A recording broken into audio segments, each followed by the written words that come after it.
Hello guys, welcome to Tamil and tech info. இன்றைக்கி இந்த வீடியோவில் எதை பற்றி பார்க்க போகிறோம் அப்படின்னா, நம்ம தமிழ்நாட்டினுடைய சட்டமன்ற தேர்தல் 2026க்கான டேட் வந்து வெளியாயிருக்கு. எல்லாத்துக்கும் தெரியும்னு நினைக்கிறேன். வரப்போகிற ஏப்ரல் 23ஆம் தேதி நம்மளுடைய தமிழ்நாடு சட்டமன்ற தேர்தலுக்கான எலெக்ஷன் வந்து நடக்க போகுது. இப்போது இந்த ஏப்ரல் 23ஆம் தேதி வரைக்கும் பொதுமக்களாகிய நாம் என்னென்ன ஃபாலோ பண்ணணும், என்னென்ன தெரிஞ்சுக்கணும், என்னென்ன பண்ணணும், என்னென்ன பண்ணக்கூடாது அப்படிங்கிறத பற்றி தான் இந்த வீடியோவில் பார்க்க போகிறோம். வாங்க வீடியோக்குள்ளே போகலாம். ஃபஸ்ட்டு வந்து பார்த்திங்கன்னா எலெக்ஷன் ப்ராசஸ் தான். ஸோ ஃபஸ்ட்டு போலிங் டேட், அதாவது தேர்தல் தேதி வந்து பார்த்தீங்க அப்படின்னா ஏப்ரல் 23ன்னு சொல்லியிருக்காங்க. ரிசல்ட் வந்து பார்த்தீங்க அப்படின்னா 4th மே, அதாவது ஒரு 2 வாரம் தள்ளி 4th மே அப்படிங்கிற மாதிரி சொல்லியிருக்காங்க. ஸோ நமக்கு எல்லாத்துக்கும் தெரியும், மொத்தமாக தமிழ்நாட்டில் வந்து பார்த்திங்க அப்படின்னா 234 தொகுதிகள் இருக்குது. இந்த 234 தொகுதிகளுக்கும் ஒரே கட்டமாக தான் தேர்தல் நடத்துகிறாங்க. ஸோ அதாவது அந்த ஏப்ரல் 23 அந்த ஒரு டேட்டில் மட்டும்தான் 234 தொகுதியிலையுமே தேர்தல் நடக்கும். அதுதான் வந்து சொல்லியிருக்காங்க. அடுத்து பார்த்திங்க அப்படின்னா இந்த எலெக்ஷனில் 118 சீட்டு, அதாவது எந்த பார்ட்டி அதாவது 118 சீட்டு ஜெயிக்கிறாங்களோ அவங்க தான் வந்து அடுத்த சிஎம் சீட்லையும் அடுத்த ஆட்சி அமைக்க போகிறதும் அவங்கள தான் இருக்கும். இது வந்து எல்லாத்துக்கும் தெரிஞ்சது தான். ஓகே, இப்போ நெக்ஸ்ட்டு வந்துட்டு பார்த்திங்க அப்படின்னா இந்த எலெக்ஷன் ப்ராசஸ் என்ன அப்படிங்கிறத பார்த்துருவோம். இப்போ இந்த எலெக்ஷன் ப்ராசஸ் வந்து பார்த்திங்க அப்படின்னா இப்போ வந்து பார்த்திங்க அப்படின்னா எலெக்ஷன் டேட்டு சொன்னதுமே பார்த்திங்க அப்படின்னா தமிழ்நாடோட டோட்டல் கண்ட்ரோலும் பார்த்திங்கன்னா எலெக்ஷன் கமிஷனுக்கு கீழே போயிடும். மாடல் கோட் ஆஃப் கண்டக்ட், அதாவது எம்சிசி வந்து இம்ப்ளிமெண்ட் பண்ணிடுவாங்க. இந்த எம்சிசி என்ன அப்படிங்கன்னு பார்த்திங்கன்னா, நடக்க போகிற எலெக்ஷன் வந்துட்டு நேர்மையாக நடக்கணும் அப்படிங்கிறதுக்கான சில விதிமுறைகளை உள்ளடக்கியது தான் இந்த எம்சிசி அப்படின்னு சொல்லுவாங்க. இந்த எம்சிசியில் என்னென்ன இருக்குது அப்படிங்கிறத நம்ம பின்னாடி டீட்டெயிலாக பார்க்கலாம். அதுக்கு முன்னாடி இப்போ ஃபஸ்ட்டு வந்து பார்த்திங்க அப்படின்னா வேட்புமனு தாக்கல் பண்ணுறது. இது வந்து என்ன அப்படின்னு பார்த்திங்க அப்படின்னா, யார் யாரெல்லாம் போட்டியிட விருப்பம் இருக்கோ அவங்கெல்லாம் வந்துட்டு அந்தந்த டிஸ்ட்ரிக்டினுடைய தேர்தல் அலுவலகம், அதாவது பார்த்திங்க அப்படின்னா மேஜராக கலெக்டர் ஆஃபீஸ் தான் இருக்கும்.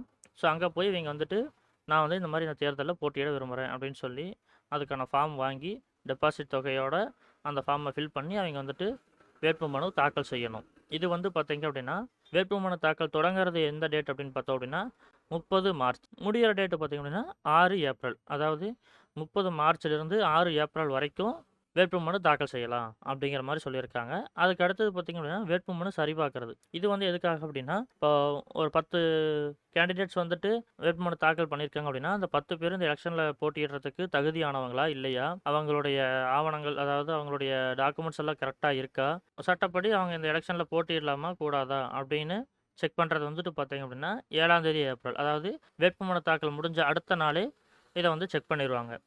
அதுக்கு அடுத்தது பார்த்திங்க அப்படின்னா நம்ம அந்த வேட்புமனு தாக்கல் பண்ணியிருப்பாங்க. இப்போ ஒரு 10 பேர் வந்துட்டு அந்த ஒரு தொகுதியில் வேட்புமனு தாக்கல் பண்ணியிருப்பாங்க. அதில் ஒருத்தர் வந்துட்டு இல்லை நான் இந்த தேர்தலில் போட்டியிடலை அப்படின்னு நினச்சாருன்னா 9ஆம் தேதி, அதாவது ஏப்ரல் 9ஆம் தேதிக்குள்ளே அந்த வேட்புமனுவை நம்ம திரும்ப வாங்கிக்கலாம். நம்மளுடைய அந்த டெபாசிட் தொகையோட நம்ம திரும்ப வாங்கிக்கலாம். அதுக்கப்புறம் அந்த 9ஆம் தேதிக்கு அப்புறம் நீங்கள் கண்டிப்பாக போட்டியிட்டு தான் ஆகணுங்கிற மாதிரி தான், நீங்கள் அந்த வேட்புமனுவை திரும்ப வாங்க முடியாது. ஸோ இந்த மாதிரி அந்த ஏப்ரல் 9ஆம் தேதி வித்ட்ராவல் டேட் முடிஞ்சதுக்கப்புறம் பார்த்திங்க அப்படின்னா ஃபைனல் கேண்டிடேட் லிஸ்ட் வந்து வெளியிடுவாங்க. அதாவது இந்த வித்ட்ராவல் டேட் வந்து 9ஆம் தேதி சொன்னோம் இல்லைங்களா, அந்த 9ஆம் தேதி முடிஞ்ச உடனே அந்த ஃபைனல் கேண்டிடேட் லிஸ்ட்டை வந்துட்டு அதுக்கப்புறம் நமக்கு வெளியிடுவாங்க. அதுக்கப்புறம் அந்த 9ஆம் தேதி வித்ட்ராவல் டேட்டுக்கு அப்புறம் வர லிஸ்ட்டு தான் வந்து பார்த்திங்க அப்படின்னா டோட்டல் கேண்டிடேட்ஸ் எத்தனை பேர் அப்படிங்கிற லிஸ்ட்டு. ஸோ இதுக்கு அடுத்தது பார்த்திங்க அப்படின்னா நார்மலாக நமக்கு எப்போ இருக்கிற மாதிரி தான். இதுக்கு அடுத்து பார்த்திங்க அப்படின்னா அந்தந்த தொகுதியில் இருக்கிற கேண்டிடேட்ஸ் எல்லாருமே அவங்களுடைய பிரச்சாரங்கள் நடத்துவாங்க. ஸோ அதுக்கும் வந்து பார்த்திங்க அப்படின்னா அவங்க எந்த மாதிரியான பிரச்சாரங்கள் செய்யணும், எவ்வளோ அமௌண்ட் செலவு பண்ணணும் இப்படிங்கிறது எல்லாமே அந்த எம்சிசியில் வந்துடும். ஸோ அதை பற்றி நம்ம பின்னாடி பார்ப்போம். இப்போ அடுத்தது நம்ம பார்க்க போகிறது வந்து பார்த்திங்க அப்படின்னா எம்சிசி, அதாவது மாடல் கோட் ஆஃப் கண்டக்ட். இது வந்து பார்த்திங்க அப்படின்னா தேர்தல் வந்து ஒரு நேர்மையான முறையில் நடக்கணும் அப்படிங்கிறதுக்காக தேர்தல் ஆணையம் உருவாக்கின ஒரு சில விதிமுறைகள் தான் இதில் இருக்கும். இது வந்து பார்த்திங்க அப்படின்னா இந்த விதிமுறைகள் வந்துட்டு கவர்மெண்ட்டுக்கும் இருக்கும், கேண்டிடேட்ஸுக்கும் இருக்கும், பொலிட்டிக்கல் பார்ட்டிஸ் அண்ட் பொதுமக்கள் ஆகிய நமக்கும் எல்லாத்துக்குமே வந்து பார்த்திங்க அப்படின்னா ஒரு காமன் ரூல்ஸ் எல்லாமே இவங்க வந்து கொடுத்துருப்பாங்க. ஸோ அதுபடி தான் இந்த 23ஆம் தேதி எலெக்ஷன் நடக்கிற வரைக்கும் அதுக்கான அந்த ரூல்ஸ் எல்லாமே கண்டிப்பாக ஃபாலோ பண்ணி தான் நம்ம லைஃப்பை வந்துட்டு ரன் பண்ணுற மாதிரி இருக்கும். ஃபஸ்ட்டு வந்து பார்த்தீங்க அப்படின்னா கேண்டிடேட்ஸ் இருக்காங்க இல்லைங்களா, அவங்க வந்துட்டு வாக்காளர், அதாவது பொதுமக்களுக்கு பணமோ அல்லது பரிசு பொருளோ இந்த மாதிரி எதுவுமே கொடுக்கக்கூடாது அப்படிங்கிறத வந்து ஃபஸ்ட்டு. அடுத்து ரெண்டாவது வந்து பார்த்தீங்க அப்படின்னா, எந்த ஒரு கேண்டிடேட்ஸும் அவங்களுடைய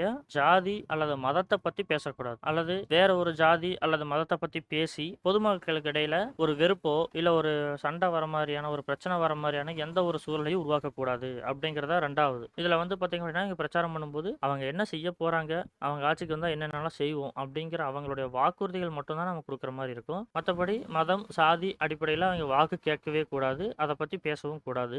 அடுத்தது பார்த்தீங்க அப்படின்னா, அரசு அதிகாரிகள் அல்லது அரசு வாகனங்கள் இதெல்லாம் வந்து நம்ம யூஸ் பண்ணக்கூடாது. என்னதான் அவங்க வந்துட்டு இப்ப ரூலிங் பார்ட்டியாவே இருந்திருந்தாலும், அவங்களும் அத வந்து யூஸ் பண்ணக்கூடாது அப்படிங்கிறது அடுத்த ரூலு. இதுல வந்து பார்த்தீங்க அப்படின்னா, ரூலிங் பார்ட்டியில இருந்தவங்க புதுசா எந்த ஒரு திட்டத்தையும் இல்லது ஆல்ரெடி அறிவிச்ச திட்டத்துக்கு அடிக்கல் நாட்டுறது, இந்த மாரியான எந்த ஒரு இதுவும் அவங்க பண்ணக்கூடாது. அதே மாதிரி பிரச்சாரத்துக்கு போறவங்க மினிஸ்டரா இருந்தாலும் சரி, சிஎம்மா இருந்தாலும் சரி, கவர்மெண்ட்டுடைய ஓன் வெஹிக்கிள்ஸ யூஸ் பண்ணக்கூடாது அப்படிங்கிறத வந்துட்டு 3வதா சொல்லியிருக்காங்க. அடுத்தது பார்த்தீங்க அப்படின்னா, பிரச்சாரத்துக்கு ஒரு சில ரூல்ஸ் போட்டிருக்காங்க. அது என்ன அப்படின்னா, ப்ராப்பர் இன்ஃபர்மேஷன் இல்லாம, ப்ராப்பர் அனுமதி இல்லாம எந்த ஒரு கூட்டத்தையும் நடத்தக்கூடாது. அதே மாரி ஒரு டைமிங் குடுத்துருப்பாங்க. அதாவது அந்த டைமிங் அதாவது பிரச்சார டைமிங்ன்னு சொல்லியிருப்பாங்க இல்லைங்களா? அந்த டைமிங்க்கு உள்ள மட்டும் தான் இவங்க லவுட் ஸ்பீக்கரே யூஸ் பண்ணணும். அத தாண்டி பிரச்சாரம் பண்றவங்க மட்டும் இல்ல, அத தாண்டி எந்த ஒரு இடத்துலயுமே ஒரு கோயில் ஃபங்ஷனாவே இருந்தாலும், அந்த டைமுக்கு அப்புறம் வந்து பார்த்தீங்க அப்படின்னா, எந்த ஒரு லவுட் ஸ்பீக்கருமே யூஸ் பண்ணக்கூடாது. அப்படிங்கிற மாரியான ஒரு ரூல்ஸ் இருக்கு. அதுக்கடுத்து பார்த்தீங்க அப்படின்னா, பொது இடத்துல அனுமதி வாங்கிட்டு தான் எதா இருந்தாலும் பண்ணணும். அதாவது என்ன அப்படின்னு பார்த்தீங்கன்னா, ஒரு பொது இடத்துல வந்துட்டு அவங்க விளம்பரம் பண்றாங்க. அதாவது ஃப்ளக்ஸ் வைக்கிறாங்க, இல்ல போஸ்டர் ஒட்டுறாங்க. அந்த மாரி எதுனாலுமே அனுமதி வாங்கிட்டு தான் பண்ணணும். அப்படிங்கிற மாரியான ஒரு ரூல் இருக்கு. அடுத்ததா என்னன்னு பார்த்தீங்க அப்படின்னா, தேர்தல் நேர்மையான முறையில் நடக்குதா அப்படின்னு கண்காணிக்கிறதுக்காக ஃப்ளையிங் ஸ்குவாட், சிசிடிவி, வெப்காஸ்டிங் அப்புறம் வந்து பார்த்தீங்க அப்படின்னா, கண்ட்ரோல் ரூம். இது வந்து பார்த்தீங்க அப்படின்னா, ஒவ்வொரு டிஸ்ட்ரிக்ட்லயுமே தனித்தனியா அரேஞ்ச் பண்ணுவாங்க. இப்போ ஒரு டிஸ்ட்ரிக்ட்ன்னு எடுத்துக்கிட்டீங்கன்னா, ஃப்ளையிங் ஸ்குவாட் எடுத்துக்கிட்டீங்க அப்படின்னா, ஒவ்வொரு டிஸ்ட்ரிக்ட்ட பொறுத்து, அதில இருக்கிற தொகுதிய பொறுத்து 10 ஃப்ளையிங் ஸ்குவாட் கூட இருக்கும். எந்த இடத்துல வேணா அவைங்க வந்துட்டு செக் பண்ணலாம். இப்போ ஒரு வண்டியில லோடு அதிகமா கொண்டு போறாங்க அப்படின்னா, அந்த வண்டிய அவைங்க ப்ராப்பர் டாக்குமெண்டோட கொண்டு போணும். இந்த ஃப்ளையிங் ஸ்குவாட் நினைச்சாங்க அப்படின்னா, அந்த வண்டிய எங்க வேணா நிறுத்தி செக் பண்ண முடியும். அடுத்ததா வந்து பார்த்தீங்க அப்படின்னா, முக்கியமான ஒரு ரூலு. இது வந்து பார்த்தீங்க அப்படின்னா, பொலிட்டிக்கல் பார்ட்டீஸ், கேண்டிடேட்ஸ் அதுவைங்களுக்கு மட்டும் இல்ல. பொதுமக்களுக்கும் இந்த ரூல் வந்து பொருந்தும். இது என்ன அப்படின்னா, அதிக அளவுல பணத்த கொண்டு போகக்கூடாது. வெளியில எங்கேயுமே வந்து பார்த்தீங்க அப்படின்னா, பணம் வந்து அதிகமா கொண்டு போகக்கூடாது அப்படிங்கிறது தான் அந்த ரூலு. எவ்வளவு அப்படின்னு கேட்டோம் அப்படின்னா, ரூ. 50,000 தான் லிமிட் சொல்லியிருக்காங்க. அதாவது இப்ப நம்ம வெளிய போறோம் அப்படின்னா, நம்ம கையில ரூ. 50,000 மேல இருந்தது அப்படின்னா, அந்த பணத்த பறக்கும் படை அவங்க வந்து ஃப்ளையிங் ஸ்குவாட் வந்துட்டு ஒவ்வொரு ஏரியாவிலும் ஒவ்வொரு லொக்கேஷன்ல நின்னுட்டு இருப்பாங்க. சப்போஸ் அந்த இடத்துல அவங்க செக் பண்ணாங்க அப்படின்னா, நம்ம கிட்ட ரூ. 50,000 மேல பணம் இருந்தது அப்படின்னா, அத வந்து அவங்க ரெக்கவர் பண்ணிருவாங்க. அத நம்ம ப்ராப்பர் டாக்குமெண்ட் குடுத்தா மட்டும் தான் நம்ம கிட்ட மறுபடியும் ஹேண்ட் ஓவர் பண்ணுவாங்க. ப்ராப்பர் டாக்குமெண்ட் நீங்க ப்ரொவைட் பண்ற வரைக்கும் அந்த அமௌண்ட் வந்துட்டு அவங்க கிட்ட தான் இருக்கும். ஓகேங்களா? இப்ப எலக்ஷன் டேட் ஆல்ரெடி அனௌன்ஸ் பண்ணியாச்சு. ஸோ வந்து பார்த்தீங்க அப்படின்னா, நமக்கு ஏற்கனவே 2, 3 இடத்துல வந்துட்டு அமௌண்ட் புடிக்க ஆரம்பிச்சுட்டாங்க. அந்த ப்ராப்பர் டாக்குமெண்ட் இருந்தா மட்டும் தான் வந்துட்டு பார்த்தீங்கன்னா, அமௌண்ட்ட நமக்கு ரிட்டர்ன் குடுப்பாங்க. மத்தபடி டாக்குமெண்ட் இல்ல அப்படின்னா கண்டிப்பா குடுக்க மாட்டாங்க. ஸோ இந்த மாதிரியான ரூல்ஸ் தான் வந்து பார்த்தீங்க அப்படின்னா, மாடல் கோட் ஆஃப் கண்டக்ட் அப்படின்னு சொல்றாங்க. இது வந்து பார்த்தீங்க அப்படின்னா, முழுக்க முழுக்க தேர்தல் வந்து நேர்மையான முறையில நடக்கணும் அப்படிங்கிறதுக்காக உருவாக்கப்பட்ட தேர்தல் ஆணையத்து மூலியமா உருவாக்கப்பட்ட ஒரு ரூல் தான் இந்த ரூல்ஸு. இப்போ இது எல்லாமே வந்து பார்த்தீங்க அப்படின்னா, இந்த தேர்தல் நடக்கிற வரைக்குமே நமக்கு வந்துட்டு ஃபாலோ பண்ற மாரி இருக்கும். கண்டிப்பா பொதுமக்கள் யாருமே ரூ. 50,000 மேல கொண்டு போகும்போது ஒரு ப்ராப்பர் டாக்குமெண்டோட கொண்டு போங்க. அப்படி இல்ல அப்படின்னா, உங்க அமௌண்ட்ட அவங்க கண்டிப்பா கேப்சர் பண்ணுவாங்க. நீங்க ப்ராப்பர் டாக்குமெண்ட் குடுக்குற வரைக்கும் அந்த அமௌண்ட் அவங்ககிட்ட தான் இருக்கும். நீங்க என்னதான் நம்ம வாயில இந்த மாரி ஒரு ஹாஸ்பிட்டல் செலவ கொண்டு போறோம். அதனால இந்த அமௌண்ட் குடுங்க அப்படின்னு கேட்டாலும் யாருமே குடுக்க மாட்டாங்க. அது மட்டும் இல்லாம இந்த மாதிரி ஃப்ளையிங் ஸ்குவாட் வந்துட்டு நம்ம வண்டிய செக் பண்றாங்க அப்படின்னா, அந்த இடத்துல கண்டிப்பா வீடியோ ரெக்கார்டிங் பண்ணுவாங்க. எல்லாமே வந்து பார்த்தீங்க அப்படின்னா, வீடியோ ரெக்கார்டிங்கோட தான் வந்துட்டு நடக்கும். ஸோ இதுதான் வந்துட்டு பார்த்தீங்க அப்படின்னா, எம்சிசி மாடல் கோட் ஆஃப் கண்டக்ட்ன்னு சொல்றது. ஸோ இத பேஸ் பண்ணி தான் வந்துட்டு பார்த்தீங்க அப்படின்னா, இந்த எலக்ஷன் வந்து கண்டிப்பா நடக்கும். இப்போ வந்து பார்த்தீங்க அப்படின்னா, நம்மளுடைய தமிழ்நாட்டுல வந்து பார்த்தீங்க அப்படின்னா, டிஎம்கே கூட்டணி போயிட்டுருக்காங்க.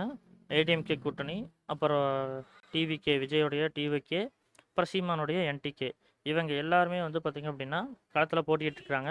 இதில வந்து சீமானுடைய என்டிகே வந்து பார்த்தீங்க அப்படின்னா, 234 தொகுதிக்கும் கேண்டிடேட்ஸ் வந்துட்டு அனௌன்ஸ் பண்ணிட்டாங்க.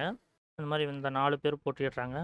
இந்த வீடியோல நான் இவங்களுக்கு ஓட்டு போடுங்க, இவங்களுக்கு ஓட்டு போடாதீங்க அப்படின்னு எந்த ஒரு இதுவும் சொல்லப் போறது கிடையாது. யாருக்கு ஓட்டு போடணும், யாருக்கு ஓட்டு போடக்கூடாது அப்படிங்கிறது வீடியோ பார்க்குற உங்களுடைய ஒப்பீனியன் தான். ஆனா, கண்டிப்பா ஓட்டு போடுங்க. அந்த ஒரு ஓட்டு அப்படிங்கிறதுனால என்ன மாறப்போகுதுன்னு நினைக்காதீங்க. அந்த ஒரு ஓட்டுனால ஒரு ஆட்சியே மாறுறதுக்கான வாய்ப்புகள் இருக்குது. ஒரு நல்ல ஆட்சி அமையணும் அப்படின்னு நினைச்சீங்க அப்படின்னா, நல்லா யோசிச்சு, சிந்திச்சு ஓட்டு போடுங்க. இந்த ஒரு 1 நிமிஷம் நீங்க செலவு பண்றது வந்து பார்த்தீங்க அப்படின்னா, 5 வருஷம் உங்களுடைய லைஃப் ஸ்டைல வந்து மாத்துறதுக்கான ஒரு கீ தான் வந்துட்டு இந்த ஓட்டு அப்படிங்கிறது. ஸோ, அதனால கண்டிப்பா யோசிச்சு ஏப்ரல் 23ஆம் தேதி வரைக்கும் நமக்கு டைம் இருக்கு. ஸோ, அதனால யோசிச்சு ஓட்டு போடுங்க. Okay guys, thank you. அடுத்த வீடியோல சந்திக்கலாம். ஓகே கைஸ், இந்த வீடியோ பிடிச்சிருந்தா லைக் பண்ணுங்க, ஷேர் பண்ணுங்க. மறக்காம நம்ம சேனலை சப்ஸ்கிரைப் பண்ணிக்கங்க. கூடவே பெல் பட்டனை கிளிக் பண்ணி ஆல் கொடுத்துக்கங்க. அப்பதான் நம்ம போடுற வீடியோஸ் எல்லாமே உங்களுக்கு நோட்டிஃபிகேஷன்ல வரும். Okay guys, thank you.